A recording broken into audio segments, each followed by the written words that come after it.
राम राम। पुरुषोत्तम मास महात्म्य कथा 18वां अध्याय। नारद जी बोले, हे तपोनिधि, उसके बाद साक्षात भगवान वाल्मीकि मुनि ने राजा दृढ़धन्वा को क्या कहा सो आप कहिए।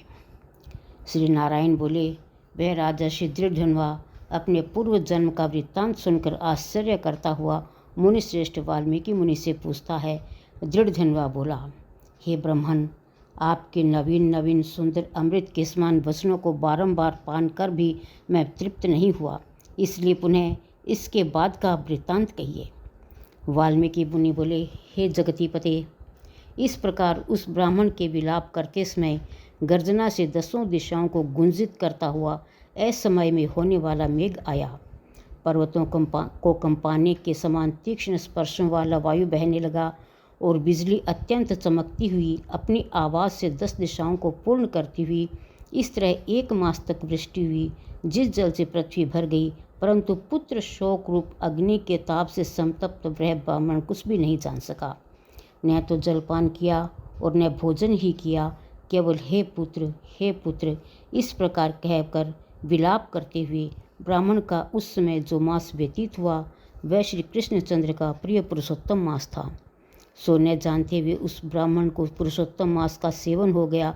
उस पुरुषोत्तम मास के सेवन से अत्यंत प्रसन्न नूतन मेघ के समान श्याम वर्ण वनमाला से भूषित हरि भगवान स्वयं प्रकट हुए। जगत के नाथ हरि भगवान के प्रकट होने पर मेघ समूह गायब हो गया। उस ब्राह्मण ने पुरुषोत्तम श्री कृष्णचंद्र को देखा। दर्शन होने के साथ ही गोद में लिए हुए पुत्र के शरीर को जमीन पर रखकर स्त्री से ब्राह्मण श्री कृष्ण भगवान को दंडवत नमस्कार करता हुआ हाथ जोड़कर श्री कृष्ण भगवान के सामने खड़ा होकर श्री कृष्ण भगवान ही हमारे रक्षक हों ऐसा विचार करता हुआ भगवान भी पुरुषोत्तम मास की सेवा से प्रसन्न हो अमृत की वृष्टि करने वाली अत्यंत मधुर वाणी से बोले। श्री हरि भगवान बोले, हे सुदेव, तुम धन्य हो, इसमें आप भाग्यवान हो। तुम्हारे भाग्य के वर्णन करने में त्रैलोक्य में कोई समर्थ नहीं है। हे वत्स, हे तपोधन, जो तुम्हारा होने वाला है उसको हम कहेंगे, तुम सुनो। हे ब्राह्मण, 12,000 वर्ष की आयु वाला पुत्र तुमको होगा। इसके बाद तुमको पुत्र से होने वाले सुख में संदेह नहीं है। हे द्विजोत्तम, प्रसन्न मन से मैंने यह पुत्र तुमको दिया है।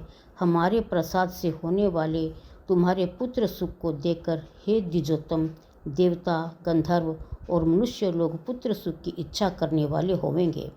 इस विषय में तुमसे प्राचीन इतिहास में कहूँगा, जिस इतिहास को पहले मार्कंडेय मुनि ने राजा रघु से कहा था। प्रथम कोई श्रेष्ठ मन वाले धनुर नामक मुनीश्वर लोगों को पुत्र रूप मानसिक चिंता से जले हुए देखकर दुखित हुए और अमर पुत्र की इच्छा करके दारुण तप करने लगे।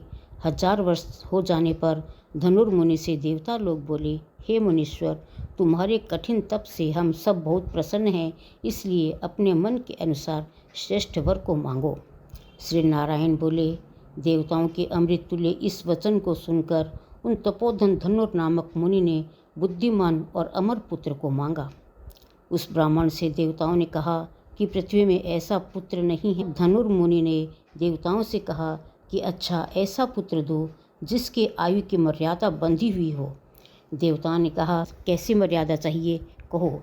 इस पर उस मुनि ने भी कहा कि यह महान पर्वत जब तक रहे तब तक उसकी आयु होवे, ऐसा ही हो। इस प्रकार कहकर इंद्र आदि देवता स्वर्ग को चले गए। धनुष शर्मा ने थोड़े समय में वैसा ही पुत्र को प्राप्त किया। उस मुनि का पुत्र आकाश में चंद्र के समान बढ़ने लगा। 16वें वर्ष के होने पर मुनीश्वर ने पुत्र से कहा, हे वत्स, ये मुनि लोग कभी भी अपना अपमान करने योग्य नहीं है। इस तरह शिक्षा देने पर भी उस पुत्र ने मुनियों का अनादर किया। आयु की मर्यादा के बल से उन्मत्त उसने ब्राह्मणों का अपमान किया।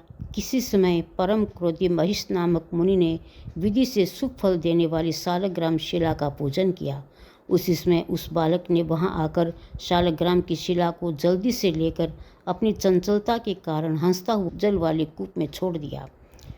क्रोध से युक्त दूसरे काल रुद्र के समान महिष मुनि ने उस धनुर्मुनि के पुत्र को शाप दिया कि यह अभी मर जाएगा, परंतु उसे मृत हुए न देखकर मन में मृत्यु के कारण का ध्यान किया।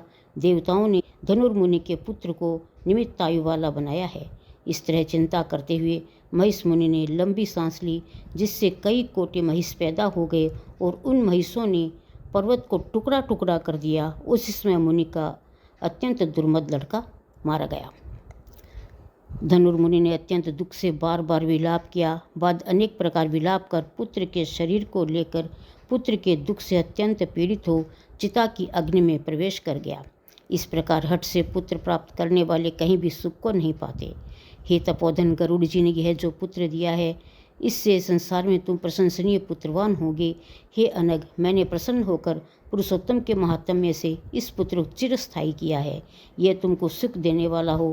पुत्र के साथ सर्वदा गृहस्थ आश्रम के सुख को भोगने के बाद तुम ब्रह्मलोक को जाओगे। वहाँ उत्तम सुख देवताओं के वर्ष से 1000 वर्ष पर्यंत भोग कर पृथ्वी पर आओगे। हे द्विजोत्तम, यहाँ तुम चक्रवर्ती राजा होगे।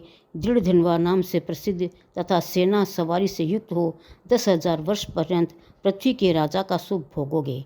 इंद्र के पद से अधिक अखंड बल और ऐश्वर्य होएगा। उस समय यह गौतमी स्त्री पटरानी होवेगी। नित्य पति सेवा में तत्पर गुण सुंदरी नाम वाली होवेगी। राजनीति विशारद तुमको 4 पुत्र होंगे और सुंदर मुख वाली महाभागा सुशीला नाम की कन्या होगी। हे महाभाग, सुरों और असुरों को दुर्लभ संसार के सुखों को भोगकर तुम संसार रूपी समुद्र के पार करने वाले विष्णु भगवान को जब भूल जाओगे, तब हे विप्र, उस समय वन में यह तुम्हारा पुत्र शुक पक्षी होकर वट वृक्ष के ऊपर बैठकर वैराग्य पैदा करने वाले श्लोक को बार बार पढ़ता हुआ तुमको इस प्रकार बोध कराएगा।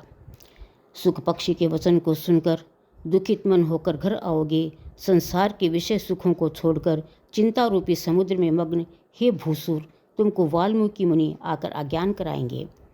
उनके वचन से निस्संदेह हो शरीर को छोड़कर हरि भगवान के पद को दोनों स्त्री पुरुष तुम जाओगे, जो कि पद आवागमन से रहित कहा गया है। इस प्रकार महाविष्णु के कहने पर वह ब्राह्मण बालक उठ खड़ा हुआ। वे दोनों स्त्री पुरुष ब्राह्मण पुत्र को उठा हुआ देखकर अत्यंत आनंदित हो गए।